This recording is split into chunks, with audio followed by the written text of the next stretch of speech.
Opa, saan ang lakad mo? At bakit bis na bis ka? Di ba? Wala naman po kayong trabaho ngayon. Oo anak, may susundin lang ako. Ha? Sino naman po? Yung bago kong kasintahan. O bakit bigla kang nalungkot anak? Kinalimutan niyo na po ba si Mama? Hindi naman sa ganun anak. Matagal na rin tayong iniwan ng mama mo. Hindi ko naman siya inalis sa puso ko anak. Kailangan ko rin may magpapasaya sa akin anak. Kaya wag ka nang magtampo. Saka mabait naman yung bago kong kasintahan. Sige na nga po. Basta, wag niya lang po kayong lolokohin. Kundi ako po ang makakalaban niya. Salamat sa pangunawa mo anak.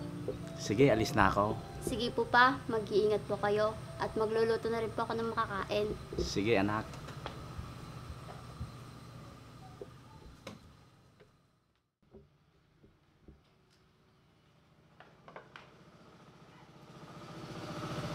Layla, ituring mo ng sariling bahay mo to ha. Abi anak, nandito na kami.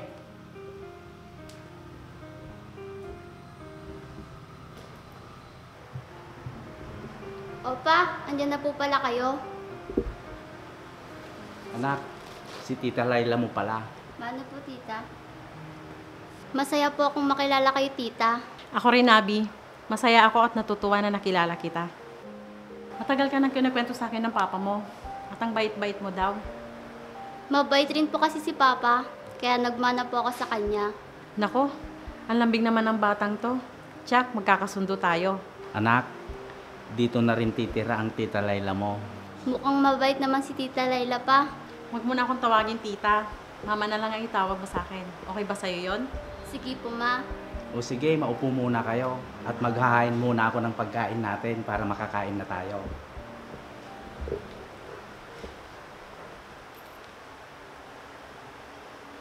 Ang laki ng bahay niyo, no? At ang ganda pa. Opo, mas magiging maganda po ito. Kasi 3 na po tayong titira dito. Mag-e-enjoy na ako dito kasi may alagaan akong anak. Hayaan niyo po, ma. At hindi po ako magiging pasaway sa inyo. Layla, Abe, halay na kayo at kakain na tayo. Halika na, Abby. Sige po. Abby, anak. Medyo mahaba na ang buhok mo.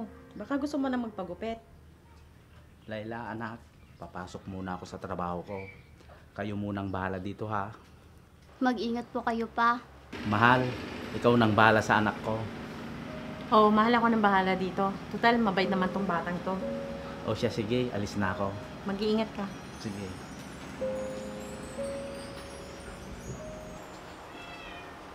O, dito naman. Okay na yan, Abby. Punta muna ako sa loob at maglilinis ng bahay, ha? Maiwan muna kita dito. Sige po, ma.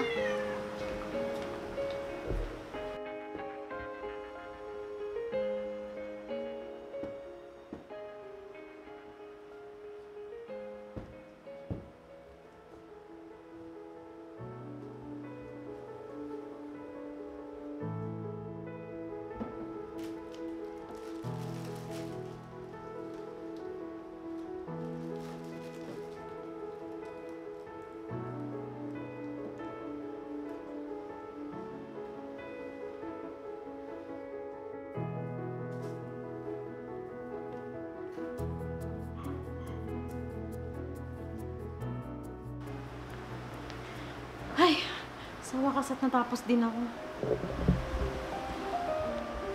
Wow, ma. Ang linis na po ng bahay. Oo naman, para magandang tignan. At hindi lang itong bayang aalagaan ko. At pati ikaw ay aalagaan ko. Salamat po, ma. Salamat din, Abby. At tinanggap mo ko. Pasalamat ka lang talagang bata ka.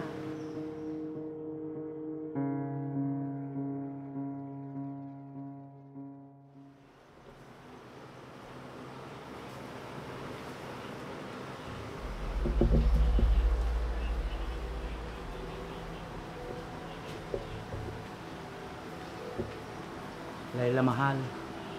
Pwede ba kitang maabala sandali? Ano yun, mahal? Bakit parang ang seryoso mo naman ata? Oo, mahal. Matagal ko rin itong pinag-isipan.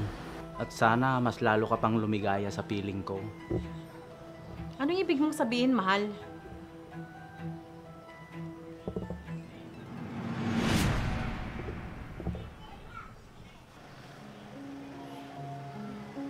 Alam ko, hindi pa kita gaano katagal nakakasama. Pero kitang-kita ko kung paano mo kami alagaan ng anak ko. Layla, gusto kitang makasama habang buhay. Will you marry me? Totoo ba to, Berto? Oo, Layla. Totoo ito. Anong sagot mo? Oo, Berto. Makakasalan kita. Layla, mahal na mahal kita. Mahal na mahal din kita, Berto. Masaya ako para sa inyo, ma. Pa. Masaya rin ako, anak. O siya, kain tayo sa labas para makapag-celebrate. Tara, Abby.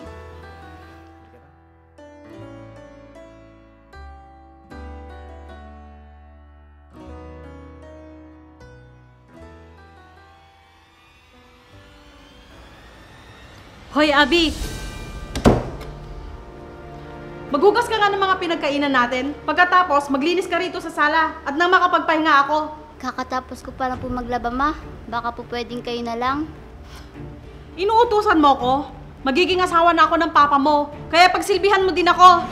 Hindi naman po yan ang sinabi nyo dati. Sabi nyo, kayo ang mag-aalaga sa akin. Sa amin ni Papa. At ang bait-bait mo pa sa akin dati, ma. Dati yon. Tsaka huwag mo nga akong matawag-tawag na mama. Pero, ma, Walang pero-pero. Kung ayaw mo gumawa ako ng ikasasama mo sa paningin ng papa mo. sige po, magtatrabaho na po ako.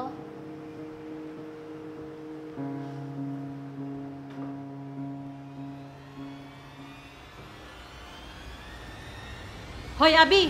Halika nga dito. Bumili ka ng merienda sa tindahan at nagugutom ako. Sige po, tita. Bilisan mo ha! Uy, Bes, malapit na pala yung pasukan. Oo nga eh. Ano ba yan? Tapos na yung bakasyon natin. Oh, Abi, anong bibilin mo? Bibili lang ako ng tinapay tsaka soft drinks. Ganun ba? Sige, teka lang. Papasok ako sa loob. Uy, Abi, balita ko, may bagong kasintahan ng papa mo ah. Meron nga, Ira. Mabait naman ba? Oh, Abi, ito na yung binibili mo. Nung una, mabait. Pero nung nagtagal, lagi na lang akong pinapagalitan at napakamaldita. Ganun ba? Gusto mo gumala tayo minsan?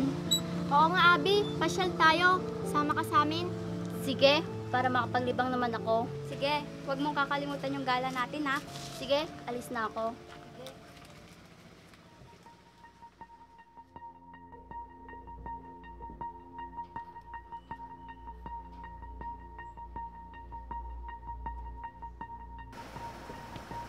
Maghintay ka lang, babe. Malapit ko nang iwan itong mag-ama. Oo, basta. Akong bahala. Maghintay ka lang. Oo, basta maghintay ka lang. Kapag nakuha ko na ang yaman nila, tsaka ako alis dito. Sinasabi ko na nga ba, pineperahan mo lang si Papa. Kailangan itong malaman ni Papa. Anong gagawin mo? Magsusumbong ka? Oo, isusumbong kita. Sa tingin mo, maniniwala sa'yo ang papa mo? Kung ako sa'yo, manahimik ka na lang. Para wala tayong problema. Hindi ako papayag na gamitin mo si Papa at kunin mo ang pinaghirapan niya. Tumahimik ka! Layla, bakit mo sinasaktan ng anak ko? Pa, Ayos ka lang ba, anak? Layla, bakit mo sasampalin ng anak ko? Kasi nahuli ko siya kumukuha ng pera mo sa kabinet mo. Kaya dinidisiplina ko lang siya. hindi po yan totoo pa. Siya po ang may kausap sa telepono. Narinig ko lahat ng sinasabi niya sa kausap niya. Hindi ko magagawa sa papa mo yung ibinibintang mo sa akin, Abby. Talaga?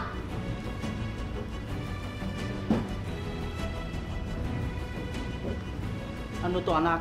Nag-set up po ako ng camera pa.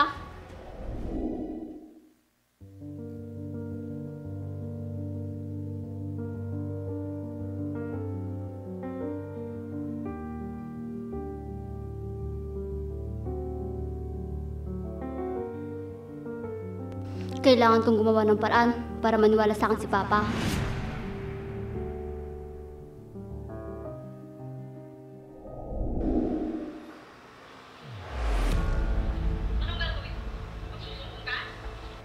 Bala ko magsumbong sa inyo kung paano ako tratuhin ni Tita Layla. Pero tinatakot niya ako, nagagawa siya ng kwento para masira ako sa inyo. Kaya naisipan kong i-video lahat para ipakita sa inyo na hindi ako nagsisinungaling.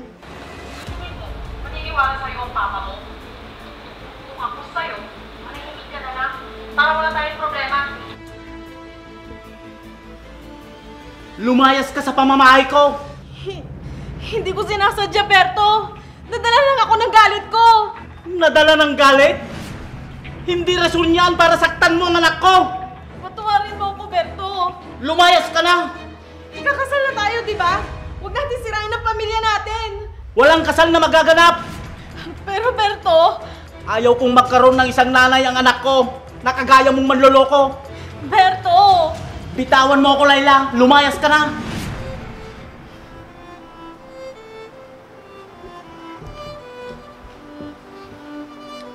Patawarin mo ako, anak. Hindi kita na ipagtanggol ka agad. Ayos lang pa, hindi mo naman kasalanan yun. Huwag ka nang mag-alala. Simula ngayon, wala nang mananakit sa'yo.